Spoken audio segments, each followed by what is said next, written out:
By the late 19th century, segregation of blacks and whites had become an entrenched way of life in the South. In December 1960, another Supreme Court ruling declared segregated restrooms, restaurants, and waiting rooms for interstate bus, train, and plane passengers unconstitutional.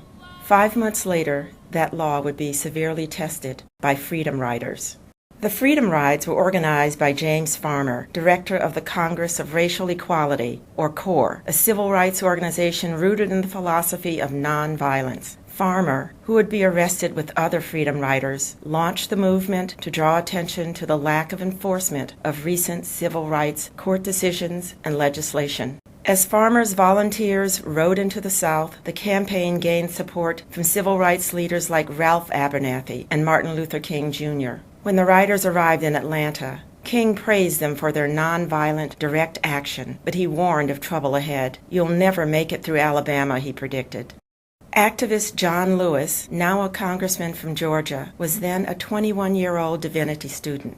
He was the first of the Freedom Riders to be attacked when he and a fellow white rider tried to enter a whites-only waiting room at a Greyhound terminal in Rock Hill, South Carolina.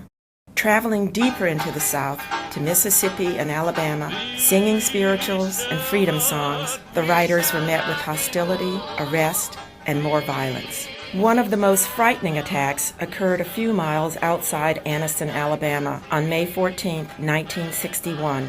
A Greyhound bus carrying Freedom Riders was forced off the road by a white mob who stoned and firebombed the bus. The passengers barely escaped the burning vehicle. That same day, several of the Freedom Riders arriving at the Trailways bus depot in Birmingham suffered savage and bloody assaults. Among several beaten by the Ku Klux Klan was 61-year-old Walter Bergman, a college professor from Detroit. Undaunted, he urged others to join the cause and strike while the iron is hot. His fellow rider, Reverend B. Elton Cox, an outspoken minister from North Carolina, also remained defiant, saying he preferred death to segregation. Jim Swerg, a 21-year-old studying to be a congregational minister, was the victim of an ambush attack a week later at the Greyhound bus station in Montgomery, Alabama. Screaming, "Nigger lover," the mob pummeled him, fracturing his teeth and injuring his back. Trained in nonviolence, like his co-riders, he never struck back. As the vicious attacks on the Freedom Riders continued, the National Guard was called out. When hundreds of supporters of the Freedom Rides assembled at Montgomery's First Baptist Church with Martin Luther King and other civil rights leaders, an angry mob gathered outside. The National Guard patrolled the besieged church during the long, tense night. At times, however, Lewis recalled, the guards, with their bayoneted rifles, looked like the enemy.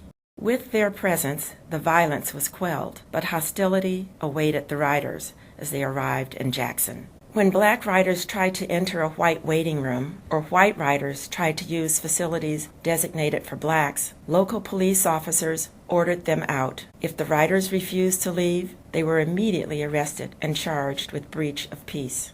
As the Freedom Riders were taken into custody in Jackson, they did not resist. Some bailed out of jail, but many, in a show of commitment to their cause, refused to be bailed out. The jail, no bail tactic, adopted by scores of those arrested, would burden Mississippi's penal system for months. Here's Martin Luther King, Jr. Never in the history of this nation have so many people been arrested for the cause of freedom and human dignity. While hundreds of Freedom Riders endured hot, dirty prison cells, civil rights leaders appealed to Washington. Attorney General Robert Kennedy had hoped for a quick end to the protests, and especially the violence. Finally, Kennedy pressured the Interstate Commerce Commission, the agency that regulated interstate travel, to issue a new and stronger ruling banning segregated facilities. The ruling went into effect on November 1st, 1961. It would still be many years before segregation would end completely, but the Freedom Riders had won a major battle in the war against racism.